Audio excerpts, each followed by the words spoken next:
Good evening, I am Bazak, not your usual host, and welcome to Star Trek Reliant. I usually play the Reliant's chief engineer Ryk'Tyr, but tonight our usual host, Hippie John, is going to play. Play Lieutenant Bryce. Uh, yeah, I'll be playing Bryce, the security and tactical officer. So Hippie will be a player tonight. I'll be our storyteller, dungeon master, game master, and let's go into the rest of the crew. Let's go with counselor. I am the grumpy old Nord. I play Chaplain Victor Whately, the ship's counselor of the USS Reliant, and also the universal chaplain of the All Faiths Chapel aboard the ship. We have our captain. I'm Duncan Idaho. I play Captain Marcus Graves, and I've not been court-martialed yet. The operative word here is yet. And finally, who also hasn't been court-martialed yet. Hi, I'm Kara Junrani. I'm the ship's con officer. I'm also the resident troublemaker. Not that we don't have enough anyway. Alright, so I was... Sorry, go. I'm just going to make a rejoinder to that. I was the one who ordered you to shoot Whately last episode, so I might be stealing that title soon. Yeah, but I'm the one who enjoyed it. So now you know I think why... we all enjoyed it. So now you know why we have both people who haven't been court-martialed yet as that particular moniker attached to their introduction. And now, so let's start with Captain Graves. You're in your ready room, going over some reports for the day. Security has changed some shifts and things have been going well. Just going over all this personnel stuff, checking the rosters. A lot of staff have come in and out since last docking at Epsilon 10 Starbase. We're just sort of ready to leave and go out on our assigned patrol route. When at your ready room door, there's a bell. Marcus sets aside his paperwork, glad for the interruption, and cheerfully says, "Come in!" The door swooshes open as Ryk'Tyr enters in. He goes, Captain, with, well, what recently happened regarding to Philip Cray, I think it would be best if I would engage in some research activity as to temporal mechanics, and I have some contacts that might be able to help. That just so happen to be in the area. Would we be able to plan a diversion, perhaps? Perhaps. I'd like to know if you're talking about general mechanics or the actual tech. Well, to start with, general, there is obviously some basic elements of the temporal mechanics I am already familiar with, but I would like to have a more in-depth study to start with how things work, and then once I have that theoretical basis, then I can start dealing with the more mechanical side of the situation more effectively, knowing just how chronotons and the finer details, particle interaction. I gotcha. Yeah, when I was at the academy, studying temporal mechanics, we really focused more on sort of the causality, sort of the general theory behind it. So let's just put it this way. It would be good to have someone who understands the nitty-gritty details. So, yeah, permission granted. We can make a diversion once we get underway, and provided it's not too far, yeah, should be a piece of cake. Alright, I will make some calls and advise you of location as soon as I can. Cool. Settling in all right? Yes, engineering, there's still a lot of new people coming into engineering. Yeah. It is a bit of a challenge integrating new staff, but things are happen to be going well. Well, it's good to hear. Yeah, because I was a little bit worried about the team dynamic down there, just with substitutions, getting a feel for the place. But yeah, if you think some drills would be good, or just miscellaneous team building exercises, certainly have plenty of authorization to do that. So yeah, just let me know if there's anything I can do down there. to help, the newcomers feel a little bit more at home. Well, the newcomers have been taken under the wings by some of the more senior members of the engineer team, so I am definitely keeping an eye out on if I think anything needs to be done. But things are going well So far. So, yeah, sounds good. I'll let you know if there's any complications with getting our little detour taken care of. But, yeah, in the meantime, let's go ahead and plan for that. Thank you, Captain. I'll see you shortly. See ya! And with a short bow, Ryk'Tyr turns around and leaves, closing the door. Is there any quick scene that people want to do before we move on? What about Nala and Kara uniting? Because Kara was without her puppy last episode. And her Ibby. Yeah, but that would be a short scene which would mostly just involve Kara petting the dog and moving on. That's still a cool scene to say Cetsa happens. For me, that's still a cool scene. Cetsa would be in the room as well. That's you, right. If you want to move on, though. Yeah, move on. I don't have anything. Okay. Alright, so shortly after Rick passes on some coordinates, gives you the details of the USS al-Khwarizmi. It sounded like al-Khwarizmi. Al-Khwarizmi, the USS al-Khwarizmi. It's an Aventine-class vessel. That it is not too far away. Just sort of passing through the area on its way to on its own mission. And you have the details of the captain. It's Aina Andorian hybrid, Lisan Thazarath. Can you give me a reason command roll, please? Viserys.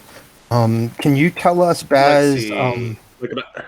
Just gonna ask, can you tell us with that name, Baz? Would it be Captain Visant or Captain Viserys? It's the Sareth. I've put it in the thing. It would be Captain. That's the general. Okay. So what was the role? It was reason science? Reason command. Okay. Ooh. It doesn't take much looking. But she, the Lisan is one of the original crew members of the USS Valkyrie that made first contact.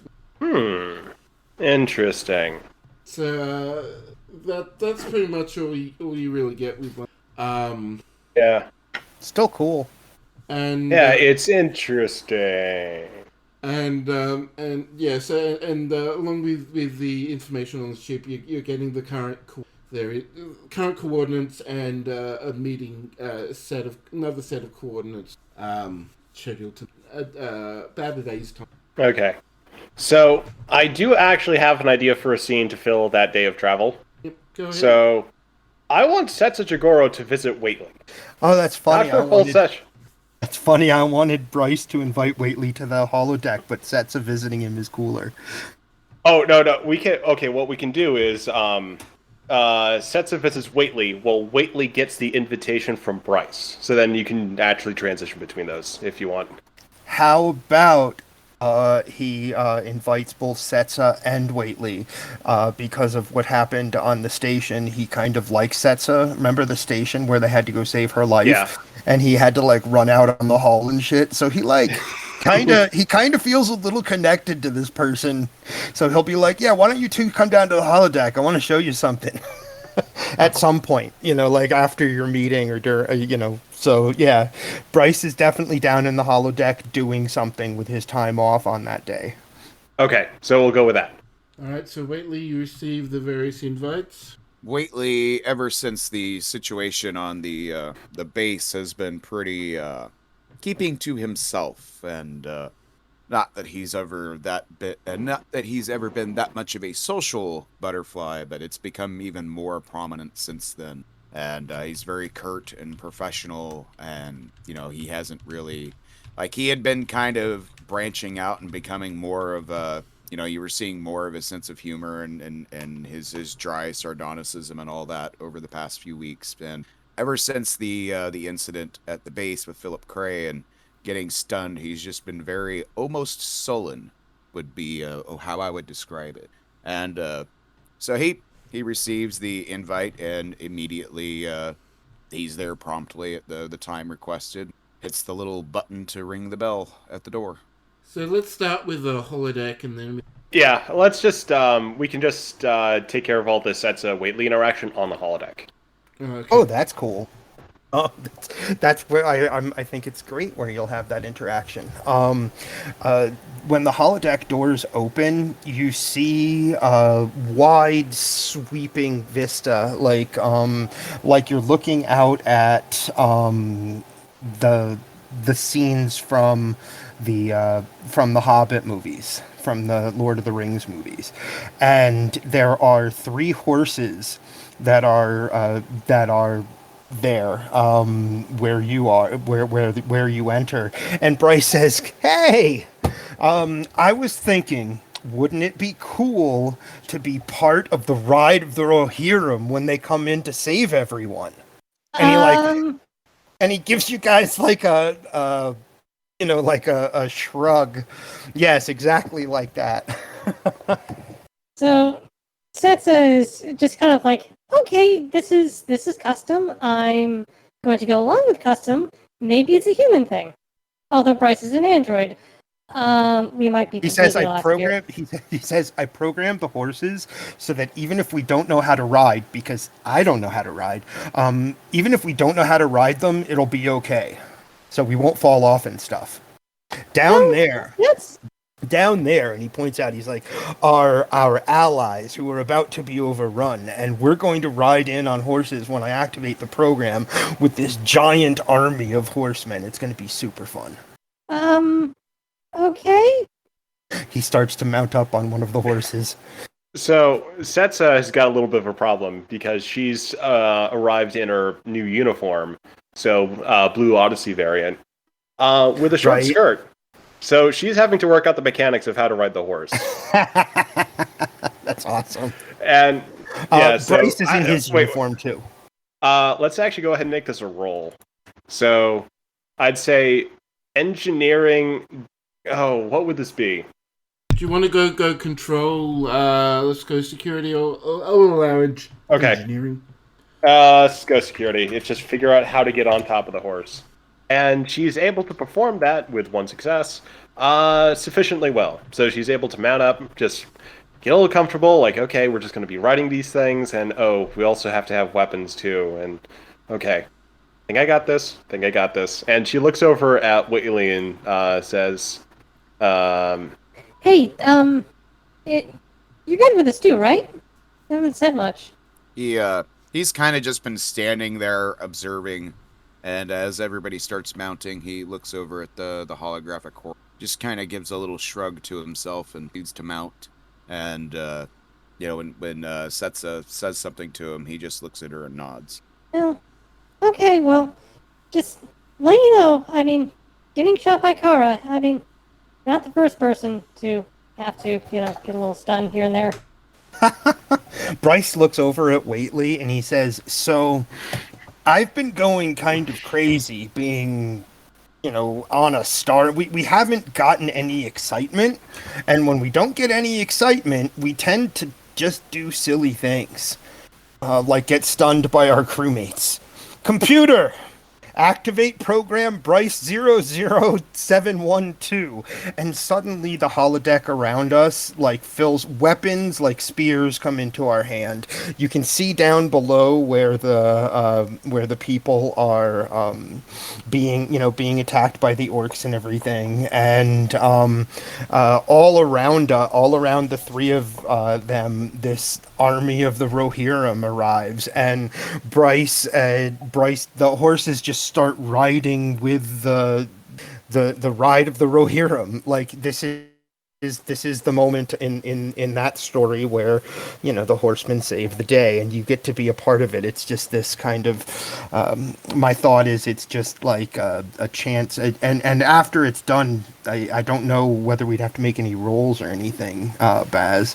It's really supposed to, the idea behind it is just to get Whately's blood pumping.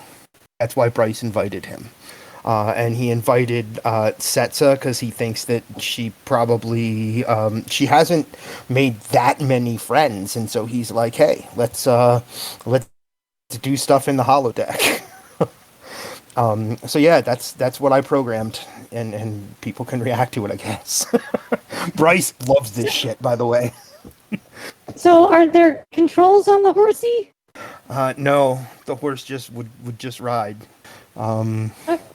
Okay. Am I holding the stick thing right? Just, And we're trying. I love that. Am I holding the stick thing right? just for my own personal enjoyment, let's all roll daring security. Awesome. That's good. I hope for. Yeah, Setsa's gonna have fun with that 20. Oh, with a complication. That's no fun. Da, da, da, da, da, da, da. Why did it not take? Oh, because I didn't need to do that. The dice. Oh, what's happening? Exclamation point, 2d20, and then your target number. Yeah, for some reason the server's not accepting it. Let's see. I can. Someone what's roll your it target? for I me can or roll. try. What's your target? Red. 14. You got 2 successes. Cool. Oh, Whately, no successes, 1 complication.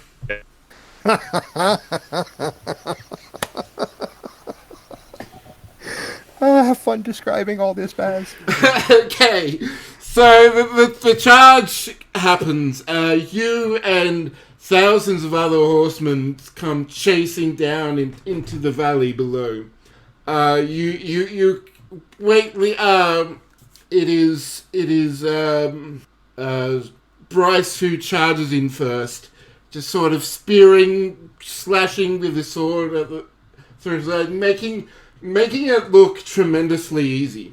However, behind Cetsa, she makes a couple of good swings, takes quite a few out, but somehow gets the longer spear that she's carrying sort of like caught and wedged, and gets sort of ripped out of her hand part way through, and so she has to resort to kicks to make her way through the rest of the hordes, whereas Whately just gets makes his strike and then gets the thing stuck into the first orc that he sees. Is unable to rip it out of the orc as he drives off. So just leaving the a wave of swords and things just missing him and crashing by as he goes through. At seeing Whately's efforts, Setsa calls over to. It's the thought that counts. I'm trying to think of what Whately would do in that situation. He looks around real quick and he gets an idea and he says, "Computer, give me a sword." The sword quickly materializes in your hand as you start returning, but it's a bit too late as you go through, leaving a large swath of orcs between. You missed a good percentage of potential kills, pretty much. But you return back to swashbuckling, and for the most part, it's now sort of just swing your swords and you hit an orc. It doesn't seem to be any difficult right now. Setsa's going to try to stand on top of the horse as it's charging along. All right, give me a control security for that one. Any complications with doing this in combat? Or any no, added difficulty? I mean, no. I'm still going to keep this one because this is one, a holodeck program, and two, it's sort of designed for you to do stupid stuff. 3 successes. Momentum. So yeah, you get 2 momentum with as Cetsa jumps on, stands up on the horse and just sort of like kicks and and bashes in the head of the orcs as in a sort of dance as she goes along. Does Bryce want to do anything else? Take pictures. Bryce is doing something else because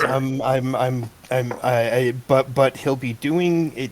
It seems that Bryce is very intent on recording what is happening. Like he's not necessarily fighting very much. He's like recording what Cetsa and Whately do and various parts of the combat. Like his eyes are like flinging all around. And I'll tell you what he does after, they start their meeting and he goes off and, goes to his quarters.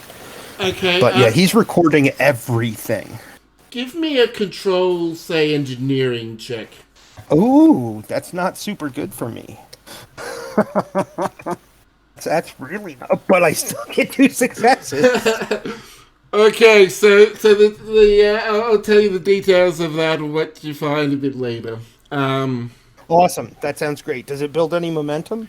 Yes, with the total momentum you have now 4. I didn't include one from Bryce's earlier, 2 from previously. Awesome, because I'm going to open a notepad thing now and just be like, keep track of it. Because, why not? Alright, so as you swing and fight, the orc horde diminishes and basically just follows the scene. The story, The scene from the movie. I don't really... What I had programmed... I was going to say, what I had programmed really only goes up to when the orcs fall defeated. It would be like all of it would like fade away and we would just be left in the countryside before Bryce would look over and be like, man, that was fun. These are some of my favorite stories ever. There's grand epic battles like this that are as good to study as real battles that have occurred. Thank you guys. And he basically is like, he seems very happy that you guys have that you accepted his invitation to come hang out and play live action Lord of the Rings with him. So Cetsa at this point said it was a lot of fun. I mean, I got to stand on top of the horse thing, and I didn't get stabbed too much. So yeah, real fun. And it's jumps one off of those the horse. Things. Nice. Yeah, Bryce is like, it's just one of those things. Like, I don't get excited or adrenaline like living creatures, but there really is something to it. I can't even describe it. So actually, one quick question here. Through all of this, Whately's kind of going through this combat scene. One thing I kind of want to establish, because we've actually never touched on this, is his ability to read Cetsa, considering that part of her brain, an important part of it, is positronic. So how would that feel to Whately? That is a very good question. Be kind of like, she's not all there, she's got some static. I like the idea of the static, like anything that the positronic brain is actually affecting. I was about to add, I like the word static. That really worked in my brain. So he could basically read parts of her.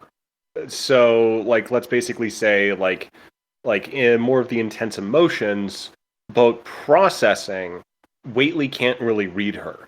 Does that sound good? Makes sense to me. Okay.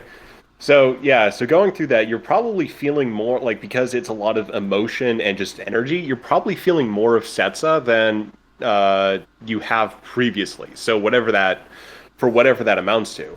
Sweet, Bryce's plan worked. Alright, so are we going to continue on the scene, or with... Bryce, I'll let them go to the scene that that Duncan wants to do with Cetsa, because I'll tell you what Bryce does, and then I'll shut up. Bryce goes to his quarters, and he calls up the original text of that scene, and he starts inputting the differences in that scene, because there was an elven woman, or there was a Rohirrim woman who stood on top of her horse, and there was a basically he adds the changes that just happened into the original text. He's practicing being a writer. He's practicing trying to find his creativity. That's a little bit of background information about Bryce that I hadn't thought of before tonight. But there you go. And now I'll shut up for your scene. Okay, I will add a little bit as well. As Bryce is doing that, he is occasionally pulling up some of the recording and images that he took, and they're actually really good. They actually get a real sense of the emotion, of the movement, of the viscerality of the situation, so that when he does make his edits, his story edits, that he is able to put more into that than he would have otherwise had. Awesome. That's really cool. That's cool character growth for Bryce. I like that. Thanks, Baz. Thanks for letting me say I wanted to do that scene. All right. So Cetsa and Whately. So you're just in the Bryce has left the holodeck, and it's just now a calm, pleasant outside scene. No signs of battle. No signs of the horses. No signs of bodies or weapons or anything that just happened. Nice, pleasant. So Setsa is just sort of basking in sort of the weather, just enjoying the scene. She kind of just stretches, takes a look at Whately, and says, You know, I know how it is to lose yourself a little bit. So, yeah, I don't know. I mean, help me out with, just trying to integrate after, liberation, and then what happened after Ifar. So, yeah, you didn't say anything. I mean, I'm kind of here, but, you like to talk to other people, too. Whately just kind of looks at her for a second, nods, and says, I appreciate it. Oh, that's good. and she's kind of struggling with the sort of the social mechanics. So she's kind of at that point of I don't know if we should walk out. I don't know if we should just kind of stay here. Is there more I should say? Am I doing things wrong? And that's starting to sort of percolate up into her emotional state. He quirks an eyebrow and says, was there anything else you wanted to ask? Well, no, just don't know what to do with myself sometimes.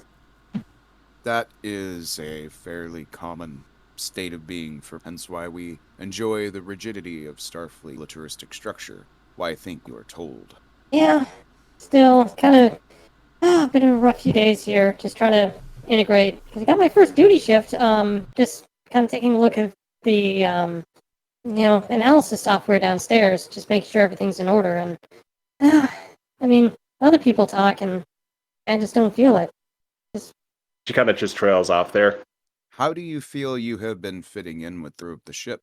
I'm doing my job. I mean, Quentin hasn't thrown me out, and I guess things are fine, just no one really talks, and, or at least to me. I mean, I haven't really been able to talk with Marcus yet, or Kara, and I know things are fine, things are really busy, and I just gotta, keep my head down a little bit right here until we can get underway, and things start to feel normal, maybe. He gives kind of a slight smirk at the reference to normal, but he doesn't say anything about that. He says, do you feel that the crew have accepted you as one of their...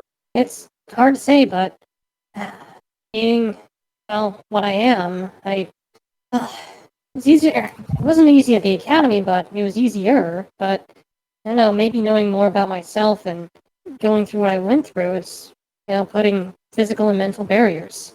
I mean, I can't help but look like I was assimilated, and some people don't know what to do about that. And then there's what's inside me from before, and I don't know what to do about that either. Just trying to get back to normal. There is a saying that humans are wont to say in times of great stress and upheaval, which is, this is the new... What you are expressing, wanting to get back to normal, may not be possible to... However, knowing that you are in Starfleet, that you have been accepted, that you have your duties, you can make whatever you wish to be. Yeah. Just need to keep thinking like that, not thinking like I have to get back to something or be something else. Just. And she gives like a really fragile smile, but just sort of putting more of the effort in it. Just learning how to be me. Whately nods and says, then you're already halfway there.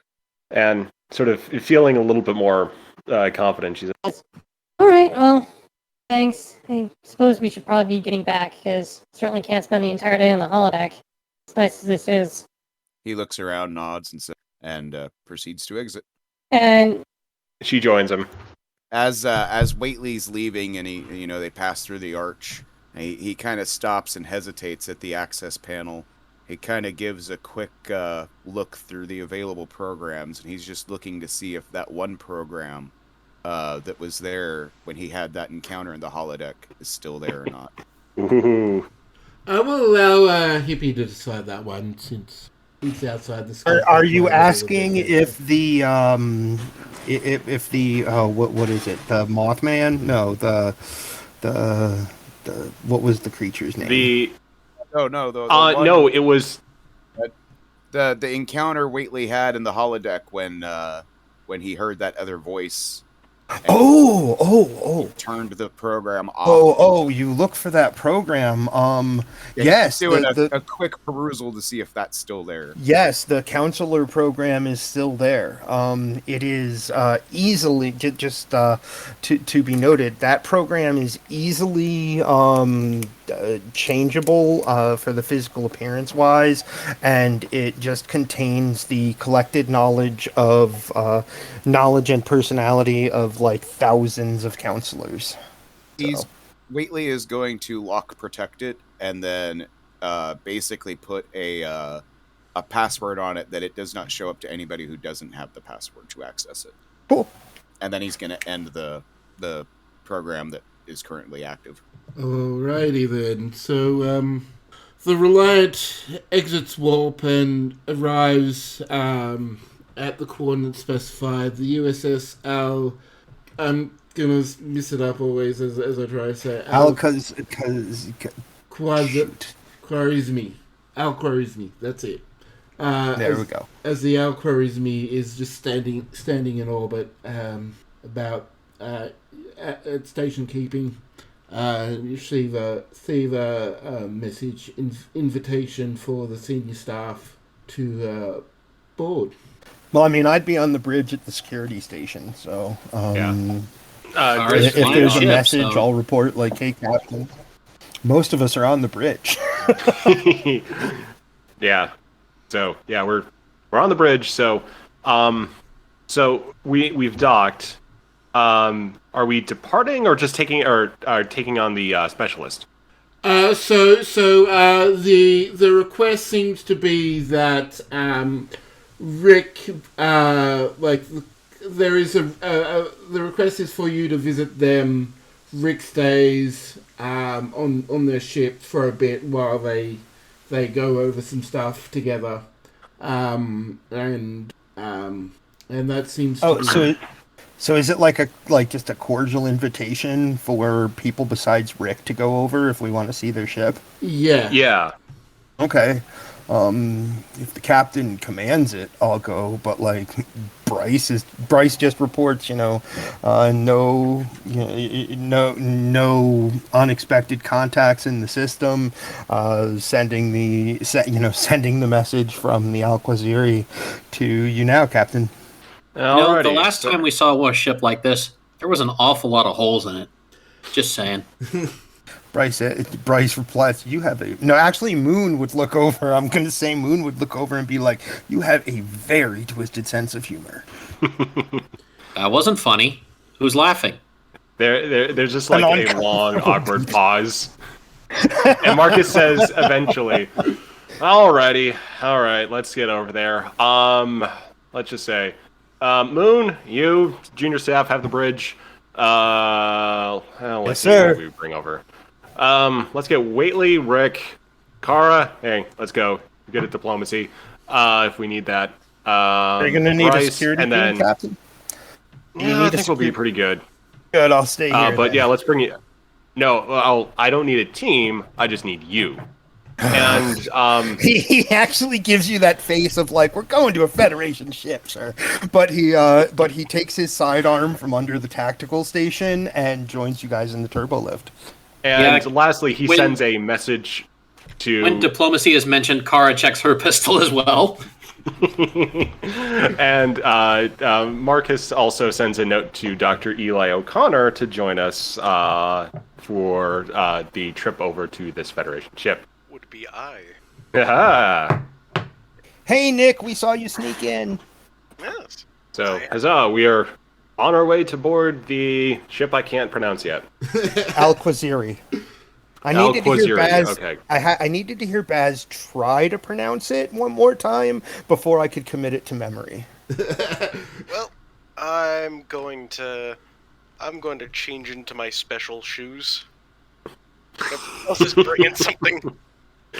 Marcus is like the only one going into this unarmed and just expecting a nice chat. Well, probably Rick too, but everyone else, just because of missions we've had, is just expecting, yep, this is going to probably end in explosions somehow. I was going to say, Kara's just always armed unless there's a very good reason that she's not allowed to be. And, let's say, just for a little bit of color here, as they're walking through the halls, they randomly also walk by Cetsa as she's sort of going between two science stations, and she just kind of gives a little wave to Marcus and, well, just the whole group, but Marcus and Kara in particular. Kara waves back, still getting used to a new metal hand, but enjoying it reasonably well. So they arrive at the docking port. All right. So as the what's the word? The port opens, the airlock. The airlock opens, and standing on the other side is the Sons of Thesaurus, captain of the USS al-Khwarizmi. I will eventually be able to say it without tripping over myself. And the senior staff. I haven't really gone into a lot of details on the senior staff, but there is the chief engineer is also a Betazoid. There's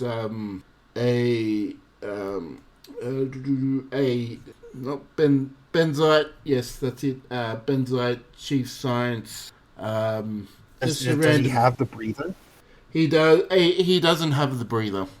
So he's had some changes there to allow him to breathe in more standard Federation environments, and you see quite a diverse crew there.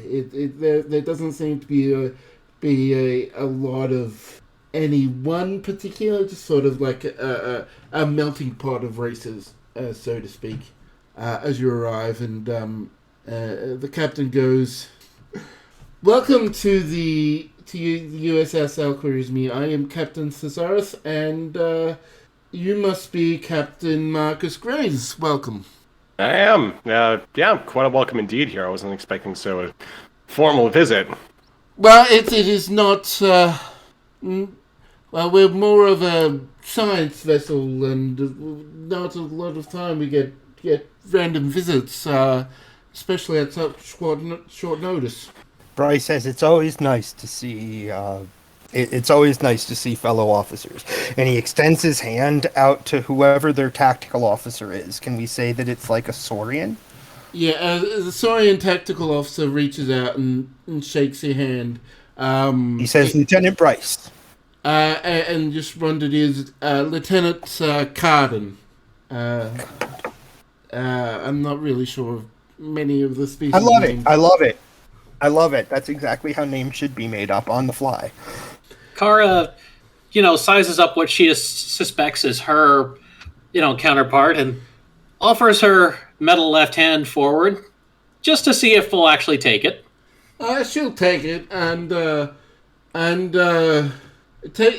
notice that the captain actually takes a bit of a extended look, as there must be some new developments in your prosthesis there.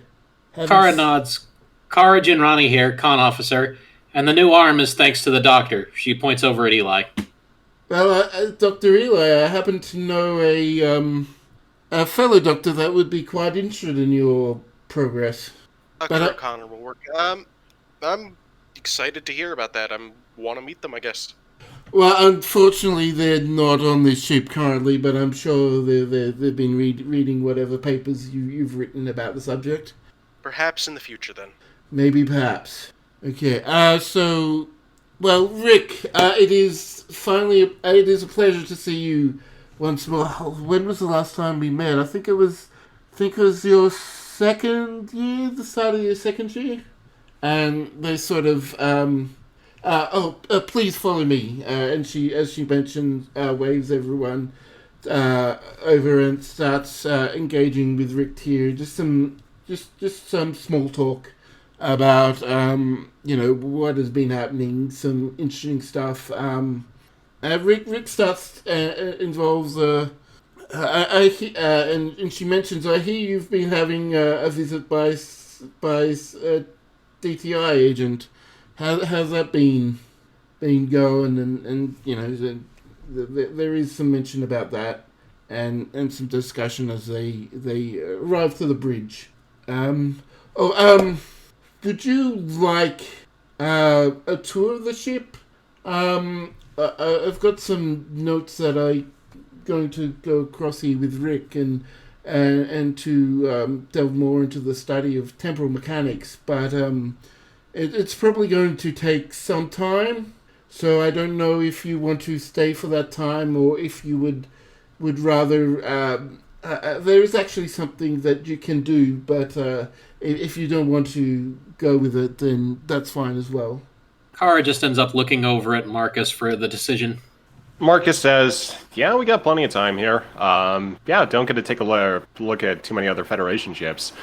Now, first tour, we basically got put in almost command. Oh, I did.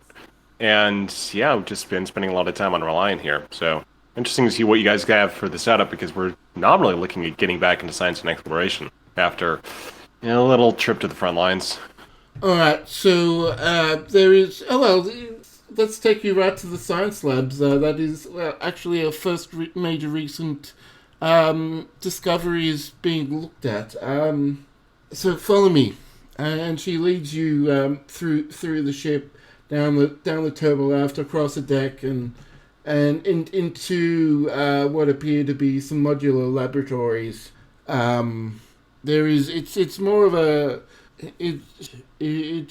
there isn't much people room, but it is a large room. There is a lot of equipment that is filling up the space here, and as she goes over to what appears to be some sort of like high security storage locker. Like there's a force field and sort of interlocking locks as they in the locker as she deactivates the stage one by one, and force field goes down and the locker opens to reveal what amounts to a sci-fi Tupperware container. Inside this see-through container is some kind of blob of matter. It sort of shifts and sort of changes shape. Kara just looks at it for a second. You should really Bryce clean out. is staring at it. You should really clean out your fridge before it gets that bad. Well, the thing is, this is not our fridge. It is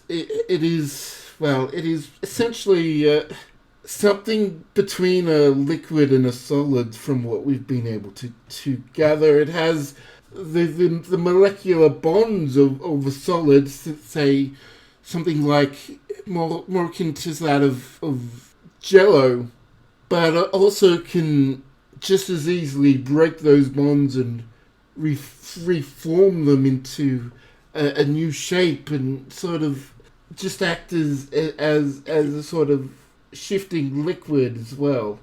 It is quite bizarre. I look over at Kara. She's the only science officer that, there are medical officers here, but we don't have a science officer. And I look over at Kara and I say, is it possible that thing is sentient? Kara, without doing any deep thinking, immediately just responds, "Hell if I know." Well, that was actually Bryce is very interested. that is the actual thing that the task that was something that we need to look at. We're doing our own study into it, but I mean we've just located it, so we've only been able to verify the basic elements of what it's made up. But contacts in the Daystrom Institute also would like a sample, and we've arranged to see if through a collection of drop-offs and transports to take this thing to there. But if we are going to delve into this, well, it might into the subject of time, then well, we might as well pass the task on to you as we deal with bringing our friend here up to speed.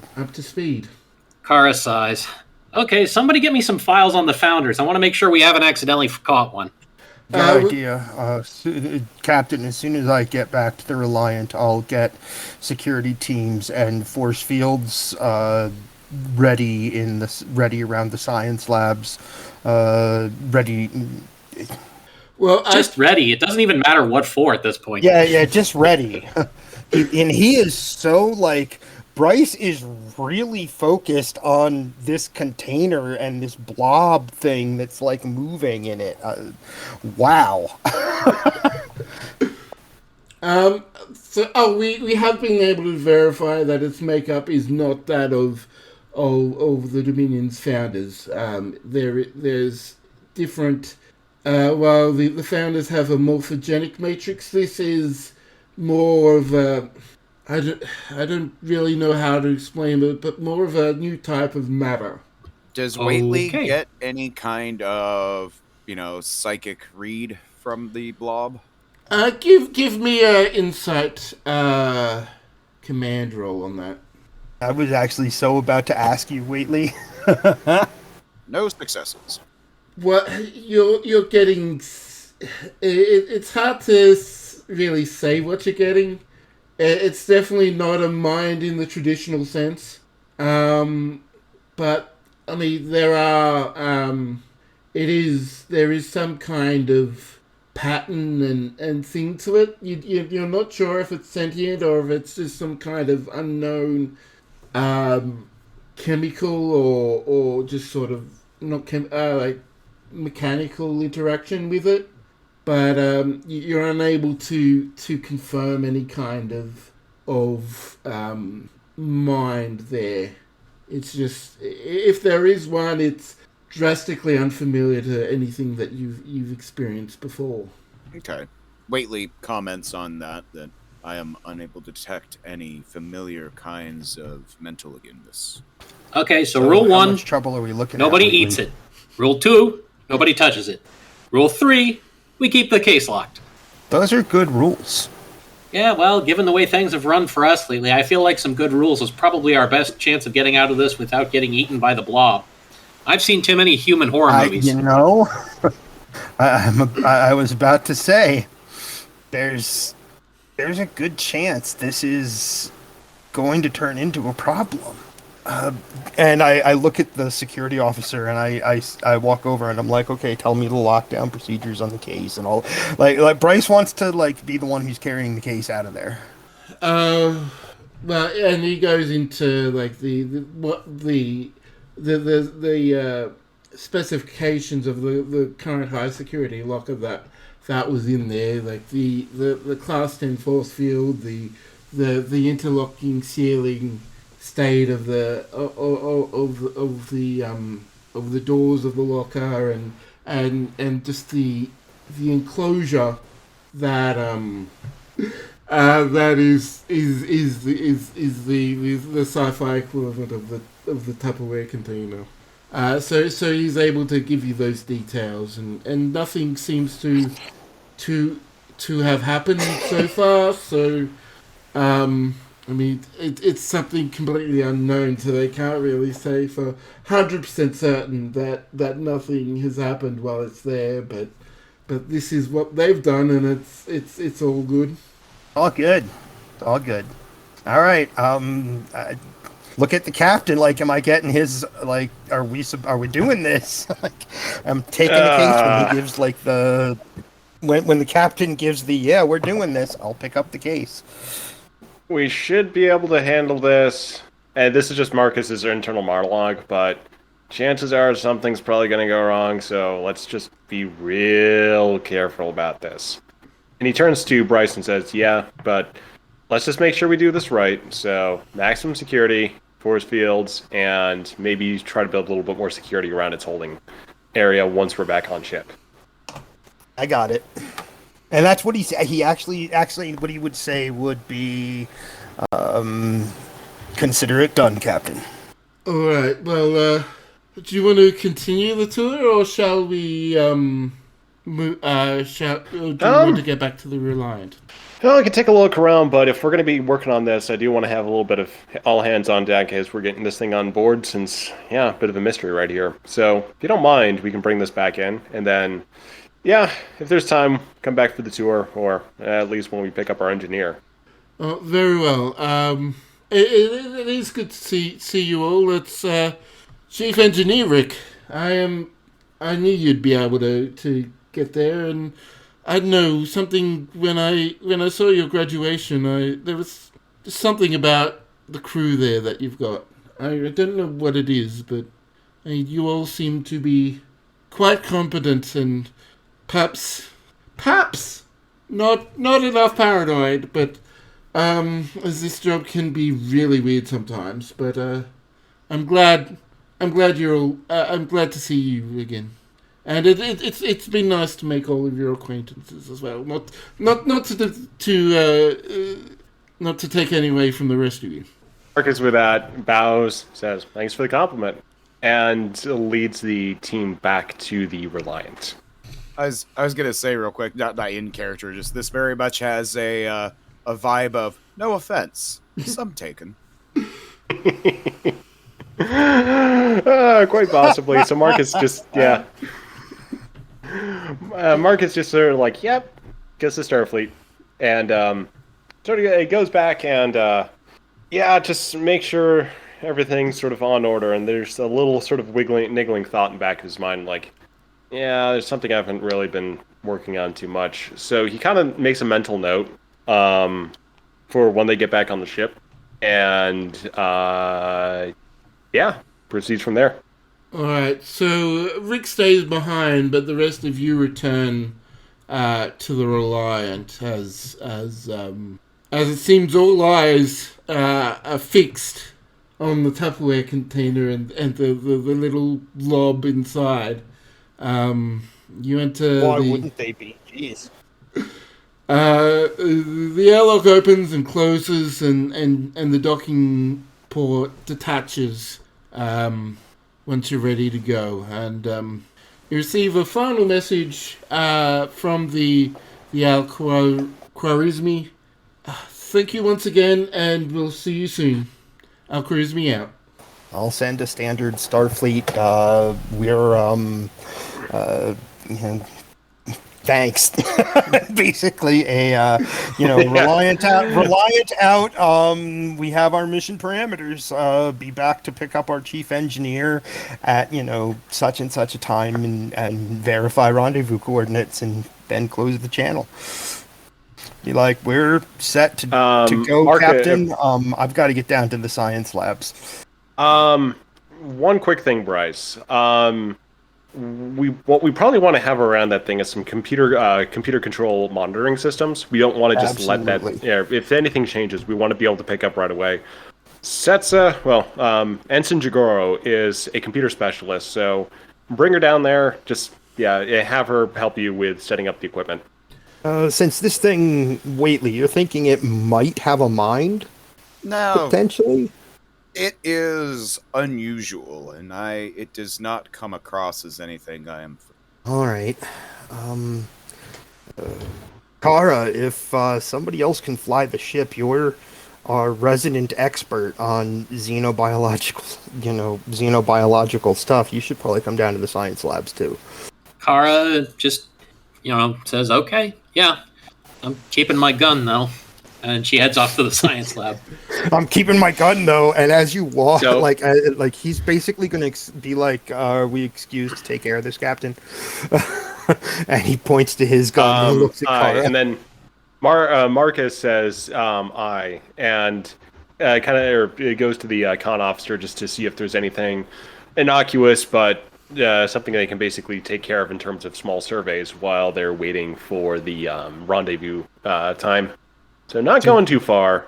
Definitely want to not go too far from Epsilon 9 at this point. Is that our mission, Baz? We go deliver this to somebody and then come back and get Rick? Yeah, pretty much. Cool. Okay, so where... Lost you, Duncan. Where is the point where we're delivering it off to? Epsilon 10? Actually, probably, yeah, that's probably a good spot for it to hand off. Okay, so yeah, Marcus just goes to the con officer and orders a course set back to Epsilon 10 and takes a seat. Alright, can I have everyone do an insight security for me with 3 dice? Real quick, just, I guess before, we go to the next dramatic moment or anything, the camera just pans to Kara in the science lab, and she just goes over and points at the Tupperware, looking at it very sternly, and says, "I'm on to you." So that's awesome. I got 2 successes, Baz. All right, so for the insight security role, would it be more appropriate for Marcus on the bridge or Cetsa in science to do this one? Probably Cetsa. Okay. I need to look at a different cheat. Oh, same darn number. This is an insight which again? Insight security? Insight security. So 2 successes from Cetsa. 2 successes. Discount that's 17. Lol. Uh-oh. Okay, is that everyone rolled? What about Eli? Eli wants to roll? What was that, Baz? Yeah, so Eli and Whately can still roll if they want to. What is the roll that I must do? Insight security. Insight security with 3 dice. Oh boy, that's gonna insight. Okay, that's just 10. Come on, magic shoes. 1 success. None. So Cetsa and Kara both sort of notice that the blob is starting to get a bit more active and starting to go towards the top of the Tupperware container, and you're not sure what it's doing, but it doesn't look like it is. Something's going on there. Here's something. Cetsa thinks she should tell someone, but isn't sure. Being sort of the most junior officer there, whether or not she should say something. So she looks to Kara I noticed first. that too with 2 successes. Yes, with 2 successes. Bryce would have noticed that as well. Sorry. So it's just more active in the container right now? More active, And going towards the it top. might be going towards the top where the sort of the locking mechanism for the lid is. Kara taps her comm badge. Generality Graves. Graves here. Hey, guess what? Our little passenger is getting a lot more active, and if I didn't know better, is trying to stage an escape.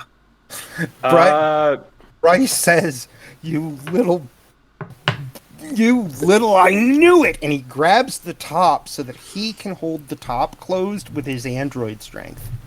Marcus says, if there's a container or problem with that container, put it in another container. Just keep building and force field it if necessary. Also have a contingency plan to potentially eject it into space if absolutely necessary. We should probably plan in case those measures fail, that we've got something in our back pocket.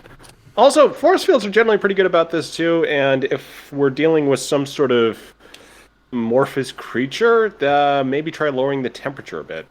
Yeah, I was thinking that too, but I wanted your permission before I tried to freeze the damn thing. Not freeze it, but just see what lowering the temperature does. Maybe it makes it a little bit less active. Close enough. Jim running out. We'll see what we can do. Alright, Bryce, can I get you to do which is better, daring or fitness for you? Daring. Daring security roll. This will be an opposed check. Jeez. Check. Oh, this is terrible. Flubber's already getting out. I am going to be Flubber, using... I got two successes, Flubber. I'm going to be using one of my Of your threats to give it an extra die. Damn you, Flubber. And that is 2 successes. So it is... Where are you rolling, I didn't Baz? see- Where'd you roll on that one? So I'm doing I it bet you directly said to the major bot, so you guys don't actually see the secret source behind the screen. But I'll tell you... Oh, that's awesome, actually. So, two successes for the bot, 2 successes for Bryce. Bryce is just able to hold on. It is actually surprisingly strong. Can you give me an insight science check, Bryce? Why? Why? Oh! Successes, that's why. Just in case, but yeah, you're able to say that because it's able to take different forms, it's able to like sort of change its form so it's like really like has a strong grip. Like you're able to say this has purposely tried to take a grip and you know sort of escape and it's only you actively like holding it, counteracting what it's trying to do that It's you're strong, is what you're saying. that it's there is at least some sort of instinct in there as well. That there is a purpose to like how it's like it purposely changed its shape and properties to try and get out of the cage. Cetsa, give me a level 10 force field box as soon as you can, please. Wait me down here. Sets that up, and I'm just gonna check to make sure. Let's see. I just gotta check the drive real quick, and my handy little thing of traits that we never remember to use. Right? Okay, so for Cetsa, she gets for computer expertise in doing this. She gets an additional D20 to her pool. Awesome.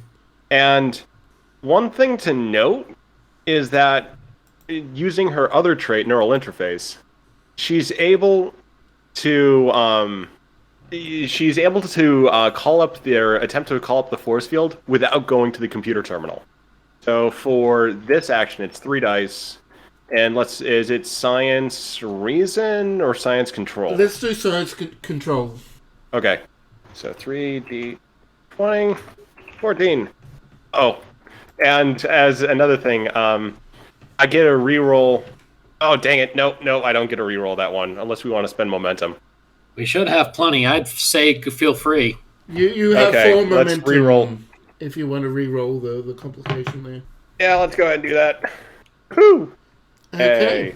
So the level 10 you said force field? As strong as possible? Okay. So the force field shimmers into existence around Bryce's arm and around the box. What do you want to like? Also, just one other thing to note. This is the first time anyone has seen Cetsa interface with the computer without like using the neural interface. Yeah, so it just sort of Bryce approves. it just sort of like Cetsa doesn't seem to move. It just sort of the force field just sort of not materializes, but shimmers into existence without any seeming computer interaction. So we've got the force field. Is it like molded around Bryce's hand, or is it under his hand? So what it is, it's sort of going fully around the hand and just going up into whatever it's sort of like a column, but Bryce's hand is sort of like a hole through it. Okay. That's still a problem. But Bryce, if he takes his hand off... I trust the field is faster than whatever that is. Bryce, pull your hand out of the force field, please. I go ahead and do. Make sure I'm not muted. Yeah, I go ahead and do that. All right. So as you do, the force field quickly remolds and solidifies into one singular stream. As you look, the jar is starting to sort of jiggle and move as the lid pops off, and there is this. One quick thing. The way we Cetsa would have created the force field is like around the box as close as possible. Oh, So would it be possible for the top of the force field to prevent the lid from coming up? this will be another check on behalf of stuff. Okay. So once again, with my super secret behind the screen magic die rolling.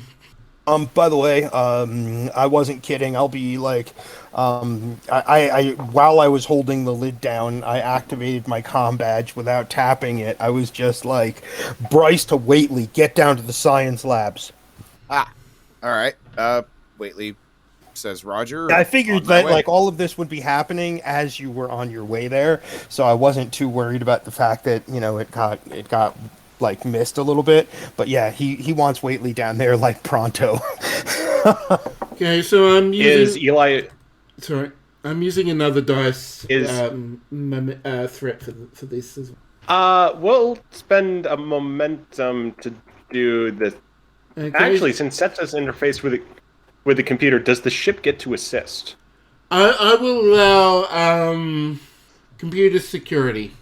Wait, control security? Well, for the ship, computers security. Okay, yeah, I don't know how to roll that. So just open. I'm not sure what the stats are for the Reliant TP. Yeah, let's see. Where's the ship page? There we go. Found it. Okay, so computer security, that's a 12. So Cetsa, let's go for not spending the momentum yet. So she just does her original roll, and then 2d20, and then 12 for the ship. Okay, so Or 1d20. 1d20. So that is 3. you see the lid struggle against the force field. There's you can areas of the force field brighten, and there's bit of energy sparking around, but the lid seems to be staying on. The blob seems to be stuck inside for now. Cetsa walks up to the force field, shakes her finger at the blob, and says, No getting out. Bad blob. Stay. Stay put. Stay. No, stop it. Cetsa, can we drop the temperature inside the force field? Maybe. She checks out how to do that and tries to adjust environmental controls in that area. Alright, give me a control science. When you start to lower it, but it doesn't. The one doesn't seem to be enough. One success doesn't seem to be enough to localize the temperature just in the exact area you want. The all sort of room seems to be just come like a few degrees colder. Cetsa shrugs.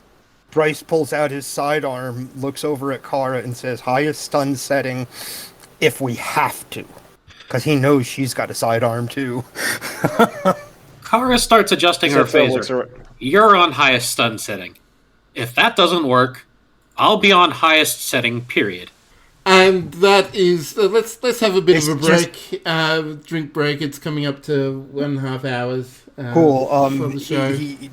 The thing that Bryce says, looks back at Kara and says, though, it's like kind of actually a pretty good stopping point for a drink break. He says, this just became a first contact mission. And looks back at the blob. Kara looks back at him. Find out. My first priority is the safety of this ship and the people on board it. If it's out and it's hostile and you can't stun it, I will destroy it.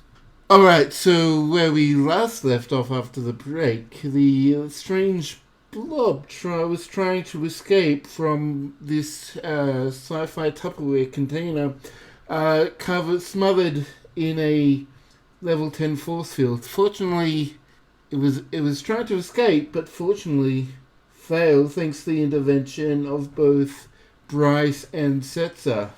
and discover that maybe there is some intelligence there after all. So what When do you does guys? Whately get theirs? So Whately and Eli have just arrived, and now, what are you guys gonna do? As soon as Whately and Eli come into the room, I say, this. They walk into the science labs or rush into the science labs.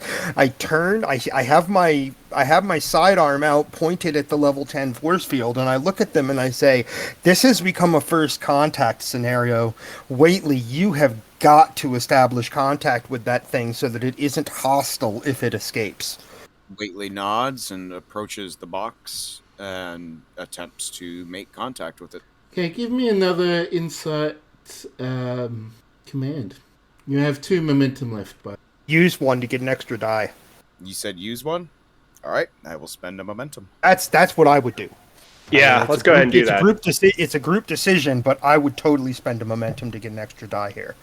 Does the group consess? Or Half of it consents. Sure. I do. I believe 3/4. there is enough of a consensus, even though it may not be a full consensus.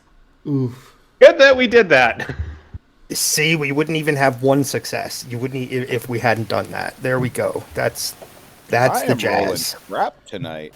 Yeah, but still, that's the jazz. That's why the momentum was used. You were able to start to put together that, okay, with Bryce's you're able to start to put together links that yes, there is some kind of intelligence here, but you're not able to really properly connect with it yet. It's just a bit too foreign for you to try and translate your thoughts into something that would be more appropriate for what seems to be more distributed mind. Like there seems to be like it's all mind, it's all muscle, it's all movement. Everything is so more jumbled together than anything that you've encountered that it's hard to properly connect on a mental level. Kara looks between Bryce and Cetsa for a moment. Bryce, try to keep that thing from leaving. Cetsa, scan it enough to make sure that I can get a lock on it with the transporter. I'm going to go deal with plan, I don't know, D, whatever it is at that point. Kara heads out to the shuttle bay. Bryce, knowing what you're doing, just nods at you and goes, "Plan D." Cetsa nods compliantly and will go ahead and try to see if she can do the let's see, I'm just pulling up the right sheet here. Yeah, so she'll see if she can get a lock on the transporter system, which figuring out if the computer can do it, that gives her the extra dice, so she gets 3 because for computer expertise. Okay, it will be a difficulty 4 check. Ooh. Use that last momentum. I would say definitely use that last momentum. And reminder, If you we need also to- have the values and determination. If you Yeah, want. so the study of biology is, or every situation has a solution. Oh, no, god damn it, that's Kara. It's like, wait a minute. Okay. Joy in learning. So she's learning about doing something new with the computer, so that would apply for a value. What are some of And the other values? Just to see if there's something a bit better. Tenacious survivor, I don't want to be alone, and friends comes first. I think Tenacious Survivor might actually apply better here, because it is a right. known thing that is potentially threatening. Testing. Yep. And she has, we heard you, Nord. We have, Yep, gotcha. she also has a focus in creative problem solving. Okay, I will allow that. Roll 2 dice. And All right, computer, 3 dice. Three dice. With her talent. Yeah. And then what's her critical range? So it's it'll be just double. Let's say control. It'll be control science. So What's her critical range, since a value and a focus both apply? yeah. So whatever her science value is will be her focus, and then she'll just get an Okay. extra crit on top of whatever she rolls. Okay, so critical range is 4. Yep. Okay. Okay, with the determination, that is 5. So you get 1 momentum back. So you're now at 2. Hey. So as you scan, use the transporter lock. You're able. It is very hard to actually find a lock. The problem doesn't seem to be that it's unusual. You can actually it's more that the blob is seemingly more absorbing the energy, the scanning that is being done to it. So there is not much of a response through the scanners for it to fully lock onto. But you're able to enhance and do the technical science wizardry that is Starfleet is known for, and actually boost up the signal enough that you're able to get a solid transporter lock on the blob. So after she's done that, she kind of takes a look around, brings up a data pad, and walks over to the container with the blob, holds the data pad out, and says, We're gonna try a little bit of contact. So, we're gonna start going simple, but maybe we can get somewhere. So she starts playing back on the data pad a very simple children's word and symbol matching game, just trying to teach it language right there. So you have the computer saying apple and showing a picture of an apple with the lettering apple, and then banana, and it just kind of keeps going, and she's just sitting there with infinite patience trying to teach it language on the fly. Okay, give me a I'm Wait, not does sure that have a chance of succeeding? Let's see if it does. It is a very unlikely chance, but give me a roll. It's going to be a difficulty 5 track, but if you want to roll for it, I'm going to roll. I'm just seeing if anything applies, and I'm pretty sure. Oh no, it's going to be difficulty 4 because if Cetsa's cultural flexibility, she's trying to learn about. Oh, in an unfamiliar culture, that wouldn't apply necessarily to just the blob.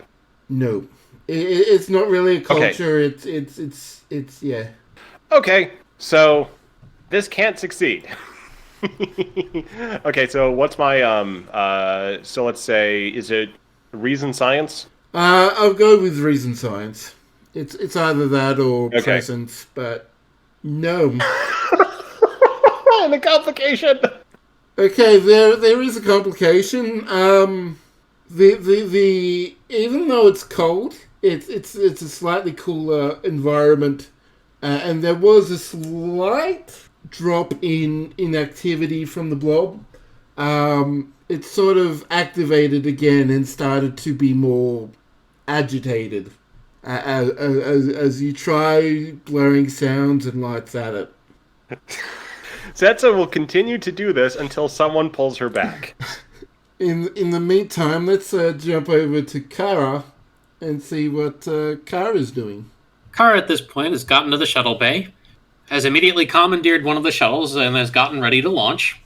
Presuming that no one stops her, she's going to take the shuttle out about, say, 5 kilometers. And then she's going to start powering down everything on the shuttle except life support.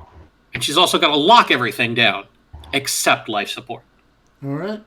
No one stop you. You're senior crew, and you're also a con officer, so you know how to do the processes for internal Starfleet processes for taking your ship out, and you're able to do that pretty. It's all pretty basic, so you won't need to roll. You've actually given me a reason engineering to see how well you lock down the actual computer systems of the shuttle. 1 success. You've got a basic level of lockdown done. It probably enough for a blob, I hope. Yeah, it probably wouldn't hold up for long against a person, but it could very well hold up against the blob. You're not really sure. Well, with her work done, Kara just taps her comm badge. Tyranny to Reliant, please beam me back to the science lab. Reliant here, acknowledged, and let's see how well they do the transporter. I'll do this one. Oh God, please don't roll 2 complications. This I don't need. Okay, that is good enough. You get to where you were going. You're beamed in the science lab. At worst, I would have put you somewhere else on the ship altogether. Two complications. They accidentally. Kara just looks at Bryce and Cetsa. I've set up, let's call it a slightly distanced holding chamber if we need it. You got a lock on that thing, right? Yep. It's getting a little angry, so maybe we should send it over.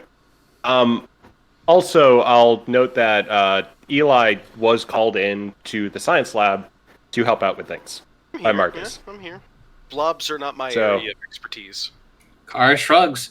All right, if you want to go ahead and move it over to the distance container thing and see what it does in a shuttle by itself. She looks around to make sure nobody's stopping her. I'm not going to stop you. This is probably a very good idea. All right, Cetsa, send that thing over to the shuttle. It's about 5 kilometers away, and I locked down everything but life support. Cetsa nods and uses her neural interface to initiate the transport, using the ship for help. For this one, I'm not really going to make you roll for it. Okay. The Tupperware and the blob. It takes a bit extra for the transporter to actually prop it, since it's just such unusual behavior of an object. But it's transported away and appears on what would be the pilot's seat on the shuttlecraft about 5 kilometers away. Kara double taps her comm badge again. Giovanni to Graves. Graves here. I've either solved our problem or made it much, much worse. What'd you do? I'm currently using a powered-down shuttlecraft as a biological containment unit. Well, It's a good I mean, we idea, can Captain. Yeah, I mean, just tow it behind us. Pretty simple enough. So long as it doesn't take a lock on us with the phasers, I think we'll be fine. But even still, I think we're enough of a match for shuttlecraft in case this blob manages to hijack it. Keep us advised of the situation. We'll keep track of things from up here. Graves out. Victor. Yes. You should probably keep trying to make contact. You might be our best bet. Doctor, we've got scans. Maybe you and the medical team can come up with something that would incapacitate it somehow. Again, this is a first contact situation now. Really great idea, Kara, by the way. But this thing now is, we can verify this is a creature the likes of which we've never met before. The captain's got some real big decisions to make. Let's get to our jobs. Cetsa, you're with me. We're going to go to the shuttle bay, and you're going to establish a remote link with that shuttle. If that thing starts pressing buttons, I want to know if it's doing that randomly or if it's trying to do something. Okay. All right, Whately is going to attempt to keep trying to make some sort of contact with the blob. All right, give me another insight command. 2 successes. Oh, there you go. Okay, There you go. this time you're able to make contact with the understanding that you've been able to gain from the previous times. You're able to approach this in a way that is actually, it actually seems to actually connect mentally. What you're getting is more. It is more of like a animal kind of intelligence. The main thing you're getting is hunger, and it's sort of, you can say, you know that it has food. There is food nearby, but you're not really getting a lot of what it considers food. You just know that it's just trying to find some food and eat whatever that food is. So there's like no like internal dialogue. Just like it is not sentient. It is. Give me another insight command check. 1 success. If there is, if it was bigger, perhaps it would be more intelligent, since its neural, its mental capacity seems to be more tied to its size. Seeing like, as everything is spread out, the bigger it is, the smarter it becomes. At this size, it is more of a basic animal, but it could in theory become sentient if it was to eat and grow and to get bigger, combined with other versions of itself and so forth. Whately will explain that to everyone then. Bryce is heading back to the bridge to report to Graves. I'm going to assume that Kara heard it through her comm badge. She responds, "So we just start beaming over sandwiches and hope that helps?" Who's all still in there with Whately? Nobody. Oops. Yeah. Everyone left. I said, let's get to our jobs, and we all left. Cetsa got dragged over to the shuttle bay. Eli went back to med bay. What is around that this thing might be considering food? Aside from myself, of course. So it is it is on the shuttlecraft. There is everything that there would normally be on shuttlecraft. There isn't, as far as you know, there wouldn't actually be what you would consider food there, but something there is food. It would likely be that it's something. Whately says, "Computer, run a full biological analysis of both the blob item, creature, entity, and anything within the shuttlecraft that seem like they may be compatible as far as their biology." Alright, this will be, since this is a biology thing, let's do a medical check. This will be your reason, medicine, plus the computers, science, for the ship's computers and science, and this will be another difficulty 4 check. So you said... Whately, you didn't contact Cetsa, did you? With any of this information? Well, if nobody was there, he would have just put it out as a general thing on comm. Oh, okay. Oh, so can other people hear? Yes. Yeah, he would I have. was thinking yes.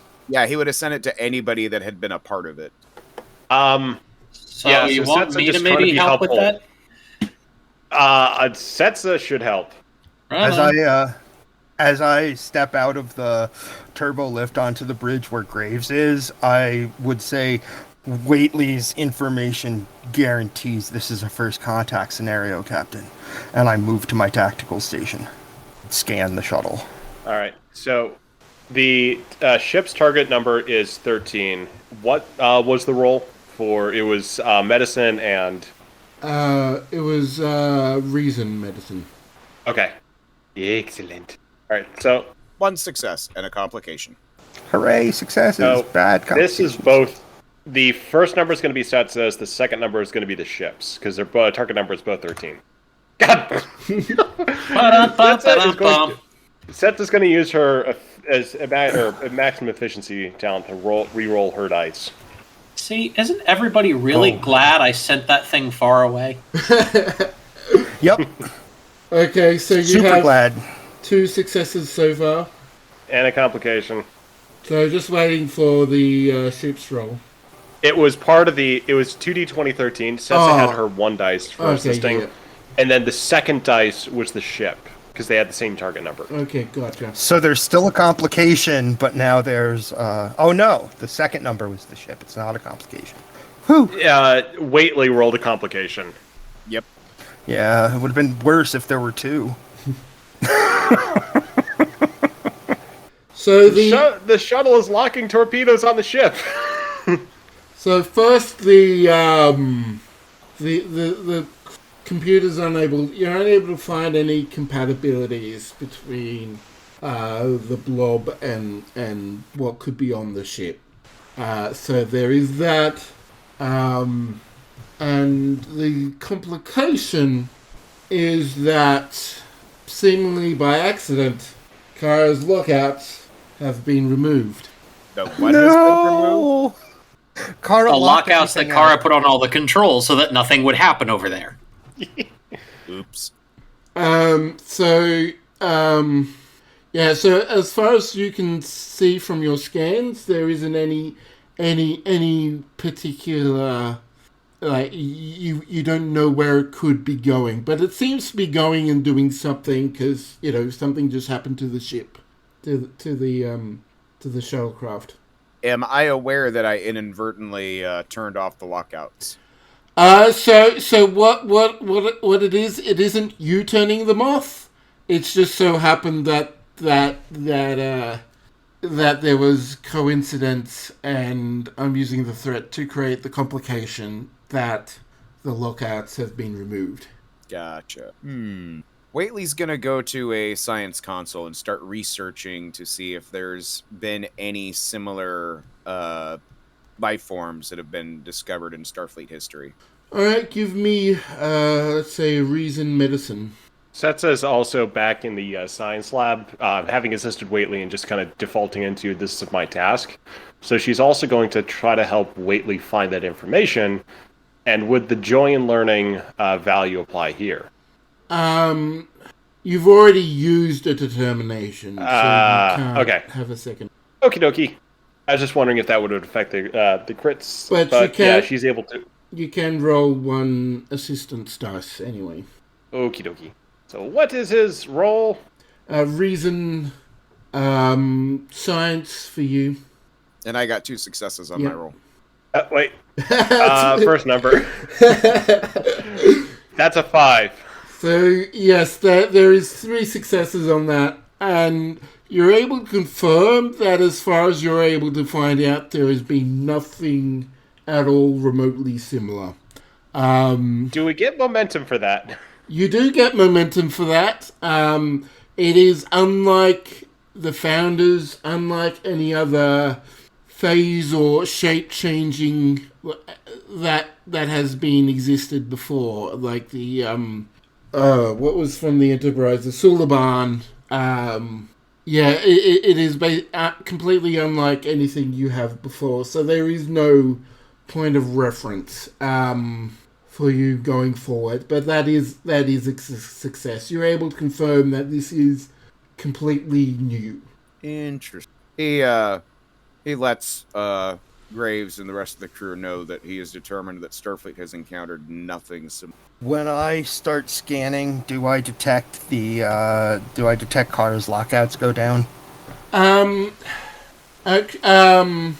What are you scanning for? Are you scanning for the ship? Are you scanning, like, the computer systems? Are you scanning for what the thing is doing inside?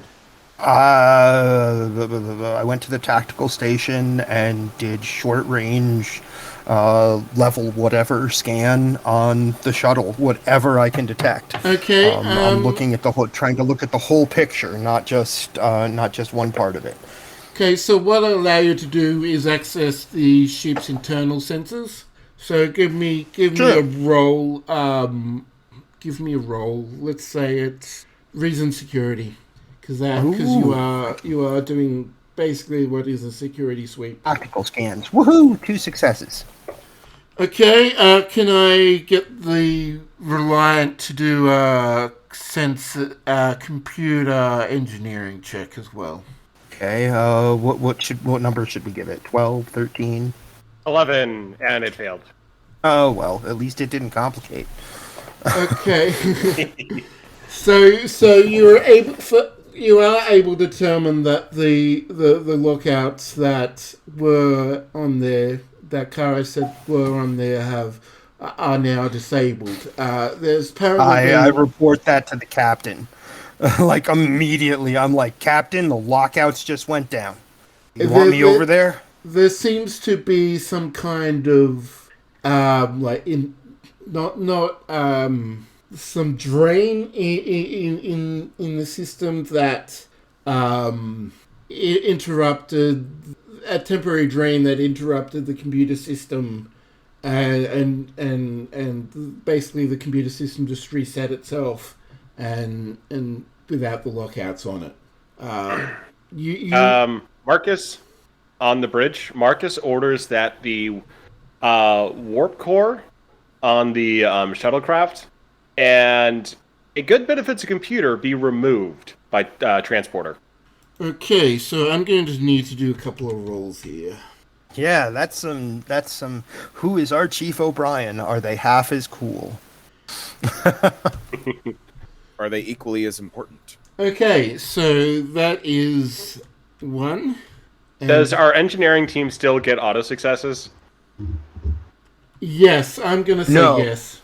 Okay, yes. All right.